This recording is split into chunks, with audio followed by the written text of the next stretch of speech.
गुफ्तगू का आगाज़ मैं रुबीना आपसे करना चाहूँगी।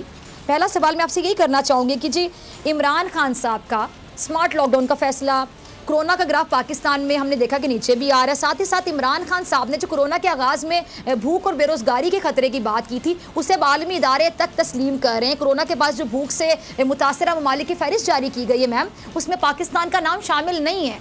इस पर आप मुल्क के वज़ीर आज़म के इक़दामात की तारीफ़ करेंगी, उनके इस फैसले को या फिर दुरुस्ती मानेंगी, क्या कहेंगी आप? बिल्कुल मैं ये कहूँगी कि जब ये बीमारी आई और ये वबा फैली और इसकी जो आई थिंक मेरे ख्याल से प्राइम मिनिस्टर साहब को जो इसकी सीरियसनेस का अंदाज़ा नहीं था, इसको जो है वो हमारे प्राइम मिनिस्टर साहब जो है जस्ट एक फ्लू की बीमारी समझ रहे। जब आपने देखा कि पूरे दुनिया में जहाँ कहीं भी आप देख लें, यूरोप देख लें, अमेरिका देख लें या हमारे जो है पड़ोसी ममालिक देख लें, वहाँ पर जो है वो स्मार्ट लॉकडाउन की बात नहीं की, वहाँ पर स्ट्रिक्ट जो है वो लॉकडाउन की बात की गई, क्योंकि वहाँ पर जिस तरह से अमवात हो रही थी और जिस तरह से ये बीमारी फैल रही थी, तो उसमें एक ही जो है तरीका था कि जिससे जो है आप स्ट्रिक्ट जो है वो लॉकडाउन करें और इस बीमारी से लोगों को अवेयरनेस दें, प्लस जो है वो इससे बीमारी से बचाएं, क्योंकि वो बिल्कुल आपका भूख, आपकी जो है वो बेरोजगारी, ये सारे मसले तो हैं ही इंसानी जिंदगी के साथ, लेकिन जब तक आपकी जिंदगी है, जब आपकी जिंदगी नहीं होगी, आप जो है वो कहते हैं ना सेहत है तो जहान है, जहान ही नहीं है आपका, तो फिर आप कैसे किसी भी इशू को जो है वो एड्रेस कर सकते हैं या कैसे जो है वो उस इशू की बात कर सकते हैं। तो उस वक्त जो है वो प्राइम मिनिस्टर साहब को बात समझ नहीं आई थी।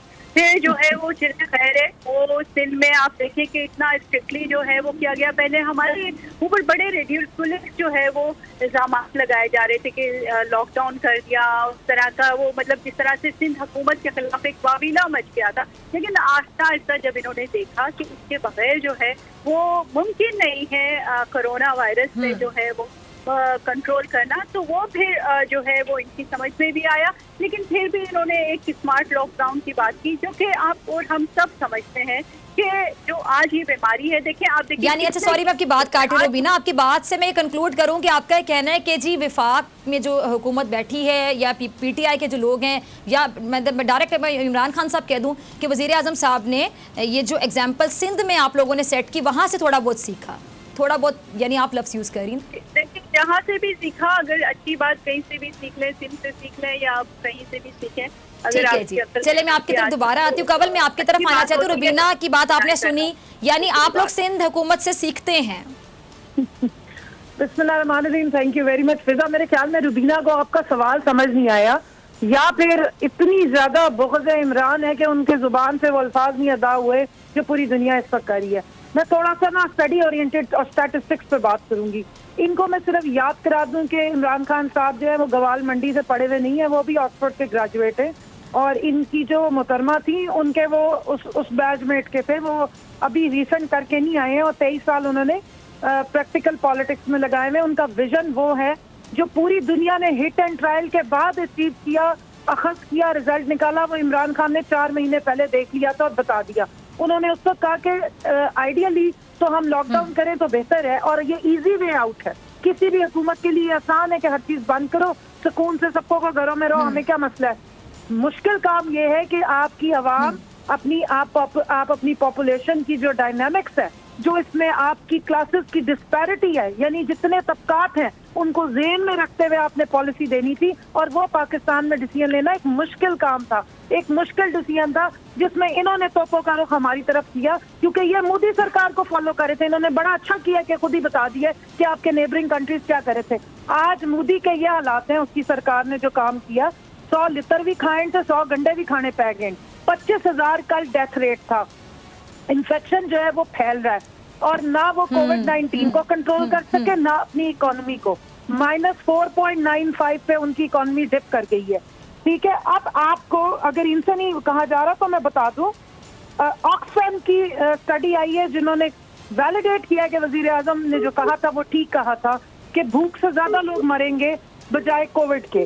दूसरी बात ये कि इंपीरियल की जो स्टडी है वो बिलावल साहब जो है वो कोट करते रहे हैं, जो ये कहती थी कि मुल्क में एक दिन वो आएगा जून में या जुलाई में पीक करेगा जिस दिन खुदा ना खास्ता अल्लाह माफ करे 38,000 एक दिन में डेथ होगी। अल्लाह ने मेहरबानी की, नियतों का सबक था और पॉलिसी जो इस वक्त ली गई, जो मरूजी हालात है, हमने ब्लाइंड फॉलो नहीं किया उन डेवलप्ड कंट्रीज को जो खुद हिट एंड ट्रायल पे चल रहे थे। आपको इतना बता दूं कि ये लॉकडाउन का जो फॉर्मूला है ये ट्राइड एंड टेस्टेड सिर्फ एक मुल्क में था और वहां भी सक्सेसफुल नहीं है। ये कोरोना का इलाज नहीं था, ये एक इजी वे आउट था। ये एक तरह था कि जब जिस तरह ऑस्ट्रिच जो है वो सिर अपना रेत में दे देता है। आपने देखा अमेरिका में तबाही मची हुई। आपने कोरोना के इलाज की बात की, ठीक है, अच्छा ठीक है कमल, मैं आपकी तरफ दोबारा आती हूँ जी। और 2 लाख के करीब अमवात हो चुकी है, 2 लाख में पूरा स्टेडियम भर जाता है। ठीक है, अच्छा आप यूके में देख लें जहाँ से इनके जो दूसरे लीडर साहब है कोरोना को जो इनकाउंटर करने आए थे वो बूढ़े बुजुर्ग जो बीमार हैं। तो अब बात सारी ये है कि सिंध ने तो वो करने की कोशिश की जो मोदी कर रहा था, सिंध को बचा गए इमरान खान। पहले पंचिंग बैग इन्होंने बनाने की कोशिश की इमरान खान को और हर चीज उन पे डाली, क्रेडिट भी दे। जी रुबीना एक मिनट में कमल, रुबीना कुछ कह रही है। जी रुबीना जल्दी कहिए, मुझे हाफिज साहब की तरफ जल्दी हर चीज का तदारुक करना, ये क्रेडिट जाता है। कमल एक मिनट, रुबीना कुछ कह रही है जी। कमल आपकी किसी बात का रुबीना जवाब देना चाह रही? जी बिल्कुल, मैं ये कहूँगी कि कमल साहिबा जिस तरह से बात कर रही है, हमने मोदी सरकार की हमने वो की पैरवी या जो भी उनको वो किया, हमारा अपना डिसीजन था। हम इस तरह से कोई भी डिसीजन, क्योंकि हम एक वो पहले से गुजर के आ चुके हैं तमाम हालात से, हमने देखा है, हमने हुकूमतें चलाई है, हमने देखा है पाकिस्तान का सिस्टम है कि हमने गरीब लोगों की बात की है हमेशा। तो आप कैसे आप कह रहे हैं कि जवाब आ रहा था कि भूख से जो नहीं मरता वो ना ही, अच्छा चले कैसे रहे शेख साहब कहते थे कि भूख से कोई नहीं मरता।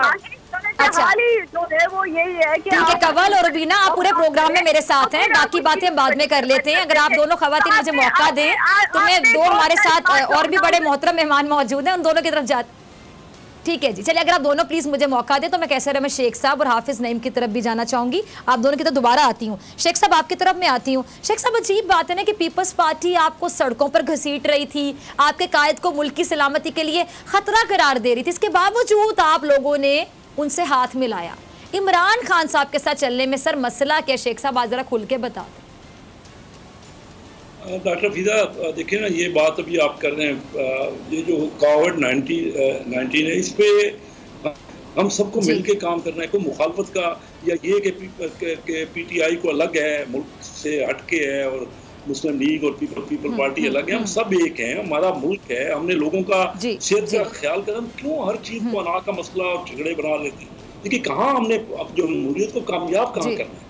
हम सारे रीजन में इस वक्त हमारी जो डेवलपमेंट है सबसे कम है, हमारी इकानमी नीचे जा रही है। अभी भी देखिए इंडिया से मुकाबला कर रहे हैं कि वहाँ बहुत ज्यादा हो गया। 25,000 अगर उनकी डेथ हुई तो वो हमसे 6 गुना आबादी का मुल्क है। अच्छा शेख साहब सॉरी मैं आपकी बात काट रही हूँ, मैं आपको इंटरप्ट कर रही हूँ।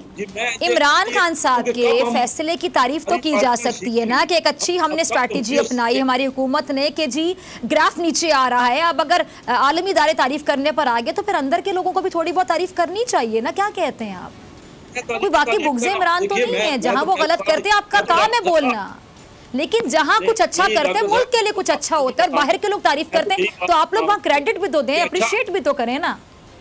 मैं मेरी बात सुने, मैं क्रेडिट दे रहा हूँ। देखिए जहाँ अच्छा हुआ है वहीं तो मैं कह रहा हूँ, मैं क्रेडिट दे रहा हूँ। ये पिछले रिसेंटली हमारे डेथ रेट भी कम हुए, हमारे केसेस भी कम हो रहे हैं, हमारे मार्केट्स भी खुल रही हैं, हमारी इकानमी भी खुल। देखिए हम सब ने मिलके काम अपने मुल्क की बेहतरी, ये मैं क्रेडिट दे दूंगा। जहाँ अच्छाई होगी पहले ख्याल नहीं किया गया।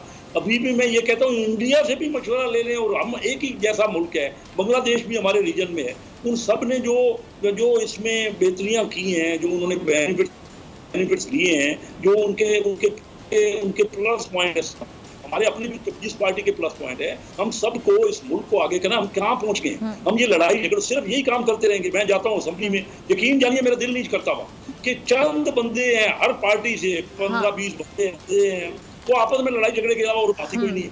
तब देखिए कि एक की नहीं कह रहा, प्राइम मिनिस्टर साहब इलेक्ट हो गए, वो हमारे प्राइम मिनिस्टर हैं। अब अपोजिशन का तो काम होता है कि वो तो उसने तनकीद करनी है, और फिर उनसे चल नहीं रहा, उनकी तैयारी नहीं थी। अब अगर वो बर्दाश्त भी तो करे ना, अगर कोई थोड़ा सी बेहतरी की बात है, मुल्क या तो बेहतर। चलिए शेख साहब, आपका पॉइंट है कि मैं दोबारा आपकी तरफ आऊंगी। हाफिज नईम साहब, मैं आपकी तरफ आना चाहूंगी। हाफिज साहब, मुझे समझ नहीं आती कि इस टाइम पे अगर हमारे मुल्क की आप सियासत देखें तो क्या है कि जी जो जिसके मुकाबिल खड़ा है, जिसको कोई पसंद नहीं है, सॉरी टू से, किसी को किसी की शक्ल नहीं पसंद तो उसकी कोई चीज नहीं पसंद, जहां पे किसी को क्रेडिट देना बनता है वहां पे देना चाहिए, जहां पे किसी का हक है कि आप उसको क्रेडिट दें, और जहां पे किसी पे तनकीद करनी है वहां पे तनकीद भी करनी चाहिए। और आपसे मैं के इलेक्ट्रिक के हवाले से जरा जानना ये भी चाहूंगी कि के इलेक्ट्रिक का भी हम देख रहे हैं कि जुल्म जारी है, इसके खिलाफ ना सूबाई हुकूमत कुछ कर सकती है, ना विफाकी हुकूमत अब तक कुछ कर सकी है। सर फिर हम ये कह सकते हैं ना कि सही इशूज की तरफ ध्यान नहीं है, तभी तो के इलेक्ट्रिक का मसला अभी तक हल नहीं हो सका। सारा गुस्सा एक दूसरे पे निकालते रहते हैं। के इलेक्ट्रिक वालों को तो पकड़े ना कोई जाके, ना सूबाई हुकूमत में दम है और ना ही विफाकी हुकूमत कोई एक्शन ले सकती है, बस एक दूसरे पे चलती है आप लोगों की लड़ाई झगड़े में इन सब की। बस डॉक्टर साहब आपने बिल्कुल ही ठीक बात कर दी। और देखें, कोई भी अच्छा काम हो उसकी तारीफ करनी चाहिए। मैं अब उस पर बात नहीं करता कि जो कोरोना का मसला आया तो देखें किया सिंध ने भी वही जो पंजाब ने किया, जो केपी ने किया, लेकिन लड़ते रहे आपस में, एक दूसरे से जो है वो सियासतबाजी करते रहे और उसका जो नुकसान होना था वो नुकसान हुआ। अगर कोई अच्छा हो गया तो वो सबका अच्छा हो गया। कहने का मकसद ये है कि अभी भी बहुत सारी चीजें ऐसी हैं उसमें जो सवालिया निशान हैं, जहाँ चीजें अच्छी होंगी उसकी तारीफ करेंगे, लेकिन अब मुझे बताएं कि इतने बड़े पैमाने पर हजारों लाखों की तादाद में स्कूल मुतासर हुए हैं, प्राइवेट, उनके टीचर्स मुतासर हुए हैं, वो ट्रिकल डाउन इफेक्ट क्यों नहीं आया? जो हमारे पास $658 मिलियन तो वर्ल्ड बैंक और जो है वो एशियन डेवलपमेंट बैंक से फौरी तौर पर आ गया था, लेकिन उसके असरात यहाँ नहीं है, सिवाय एहसास प्रोग्राम के कि जिसमें 12,000 रुपये दिए जा रहे हैं। इसके अलावा इतने बड़े बड़े पैमाने पर लोगों के साथ प्रॉब्लम है, डॉक्टर्स हैं, पैरामेडिकल स्टाफ हैं, इतने लोग मुतासर हुए हैं, इस पर भी तवज्जो की जरूरत है। मैं इस पर लड़ाई नहीं करता। अब आ जाइए के इलेक्ट्रिक पे। के इलेक्ट्रिक पे तो इमरान खान साहब से मेरा पहला एहसास ये है कि जब लोड शेडिंग हो रही है, लोग मर रहे हैं, बिजली के खंभों से जो चिपक के हलाक हो रहे हैं, तो उस वक्त इमरान खान साहब ने ₹2.89 यानी तकरीबन ₹3 प्रति यूनिट के इलेक्ट्रिक के लिए इजाफा किया है और एक कराची दुश्मनी का सबूत दिया। मैं बहुत क्लियर बात कर रहा हूँ और इसमें सब एक हैं, क्योंकि यही काम नून लीग करती रही है, यही काम पीपल्स पार्टी करती रही है। हमारा शहर का इदारा जब बिका था तो MQM और मुशर्रफ साहब और पाक लीग ने बेचा था। 2009 में दोबारा बिका तो MQM और पीपल्स पार्टी ने बेचा था। पीपल्स पार्टी विफाक में भी थी, MQM भी विफाक में थी, और फिर जितने वादे किए गए थे पूरे नहीं हुए। सिस्टम में उन्होंने इन्वेस्ट नहीं किया। इनको बिजली विभाग से फराहम होती है, और ये मैं आपको डॉक्टर साहब बिल्कुल वाज़ेह तौर पर बता रहा हूँ, और मैं बिल्कुल कोई ऐसी बात नहीं करता। जो जायज़ बात है वो ये कि जो एहतजाज इस वक्त PTI के लोग कर रहे हैं, उनको तो प्राइम मिनिस्टर हाउस पे एहतजाज करना चाहिए ना कि ₹3 की यूनिट तो खत्म करो कराची के शहरियों पे से। और दूसरी बात ये है कि ये सिर्फ इसलिए शोर मचा रहे हैं कि इनको मजीद बिजली मिल जाए, के इलेक्ट्रिक को मजीद सब्सिडी मिल जाए, मजीद गैस मिल जाए, और उसके बाद ये चुप हो जाएंगे। जमात इस्लामी इस इशू के ऊपर आप देख रही हैं, सीरियसली हमने इसको टेकअप किया है। आज नेपरा ने हमारे साथ ज्यादती की, हमें जूम का लिंक नहीं दिया, इसलिए कि हम वाहिद पॉलिटिकल पार्टी है जो कराची की नुमाइंदगी करते हैं नेपरा में। इसी तरह से हम कोर्ट में गए हुए हैं, सुप्रीम कोर्ट में, हाई कोर्ट में, और हम सड़कों पे भी हैं। कल हमारा जो आज हमने 105 मुकामात पर मुजाहरे किए हैं, और कल हमारा शाहराह फैसल पे नर्सरी पे धरना है, और हम ये धरना देंगे, वहां बैठेंगे। मसला हल होना चाहिए हमारा। प्राइम मिनिस्टर 50 लोग पिछले साल मर गए थे और इन्होंने ट्वीट तक नहीं किया था, इसलिए कि के इलेक्ट्रिक से उनका हिसाब किताब बंधा हुआ है। आरिफ नकवी अबराज ग्रुप का जो हेड है वो अच्छा हाफिज साहब, सॉरी मैं आपकी बात काट रही हूँ। सब्सक्राइब करें और बेल दबाएं ताकि कोई खबर रह न जाए।